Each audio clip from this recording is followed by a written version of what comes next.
আওয়ামী লীগ নিষিদ্ধের দাবিতে ঢাকা বিশ্ববিদ্যালয় এলাকায় শিক্ষার্থীদের বিক্ষোভ চলছে। এই বিষয়ে আরও বিস্তারিত জানাতে যুক্ত হচ্ছেন সহকর্মী হাসিফ পান্থ।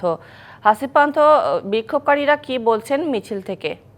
করছি রাজু ভাস্কর্য, যেখানে আসলে ইনকিলাব মঞ্চের একটি ব্যানারে যারা জানাচ্ছিলেন এমনকি যে অবিলম্বে গণহত্যাকারী আওয়ামী লীগ নিষিদ্ধের দাবিতে তারা আজ বাদ জুম্মা কিন্তু তারা ঢাকা বিশ্ববিদ্যালয়ের কেন্দ্রীয় মসজিদ থেকে তাদের এই প্রায় রাজু ভাস্কর্য হয়ে বিস্তৃত হয়ে তারা একটি মিছিল করেছে, যেখানে তাদের দাবি হচ্ছে আওয়ামী লীগের নিষিদ্ধের দাবি আর কি।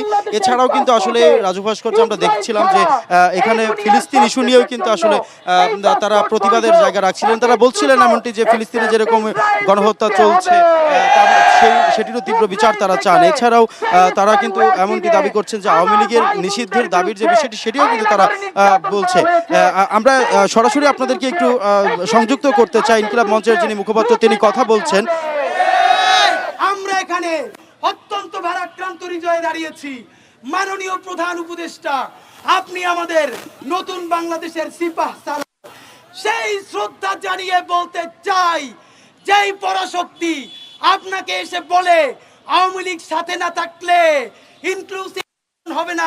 25 বছরের ওয়ারেন্টিযুক্ত দীর্ঘস্থায়ী দরজা প্রোটেক্টর, আধুনিক ও মজবুত দরজা। আপনাকে তিনটা কথা বলি মাননীয় প্রধান উপদেষ্টা, আপনি তাদেরকে আল্লাহর ওয়াস্তে জিজ্ঞেস করেন। নাম্বার 1, 2014-তে 154টা আসন আনকনটেস্টেড হয়ে গিয়েছিল। তখন এই ইন্টারন্যাশনাল কমিউনিটি কোথায় ছিল? কেন এসে আওয়ামী লীগকে বলে নাই এই ইলেকশন মানি না? দ্বিতীয়ত, 2018 সনে রাতের ভোট দিনের ভোট রাতে ভোরে সমস্ত নির্বাচনকে বাতিল করা হয়েছে। তখন এই আন্তর্জাতিক কমিউনিটি কোথায় ছিল? কেন এসে বলে নাই এই নির্বাচন মানি না? বন্ধুরা আমার, 2024-এ আর একটা নির্বাচন তো না, কি যেন একটা করে ক্ষমতা পাকাপোক্ত করলো।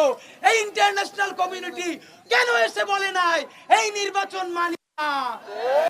গত 15 বছর যে ইন্টারন্যাশনাল কমিউনিটির কারণে বাংলাদেশে ফ্যাসিবাদ হয়েছে, গুম হয়েছে, খুন হয়েছে, নির্বাচনের নামে প্রহসন হয়েছে, দেখছিলেন আসলে কথা বলছিলেন কিন্তু ইনকিলাব মঞ্চের যিনি মুখপাত্র রয়েছেন তিনি, যেখানে তিনি জানাচ্ছিলেন যে আসলে গত বেশ কয়েকটি নির্বাচন নিয়েও তিনি বলছিলেন যে আসলে যে ইলেকশনগুলো হয়েছে সেগুলো নিয়ে অনেকেই কথা বলেনি। তবে প্রধান উপদেষ্টার বিভিন্ন বক্তব্যকে নিয়েও কিন্তু তারা বেশ সমালোচনা করছেন এবং সর্বশেষ তারা দাবি করছেন আওয়ামী লীগের নিষিদ্ধের দাবিতেই কিন্তু তাদের আজকের এই মানববন্ধন এবং বিক্ষোভ কর্মসূচি বলা যেতে পারে। সর্বশেষ জানাচ্ছিলাম ঢাকা বিশ্ববিদ্যালয়ের রাজু ভাস্কর্য জায়গা থেকে। আসিফ, আপনি তথ্য সংগ্রহ করতে থাকুন, নিশ্চয়ই পরবর্তী বুলেটিনে আমরা আরো বিস্তারিত জানতে পারবো আপনার কাছ থেকে।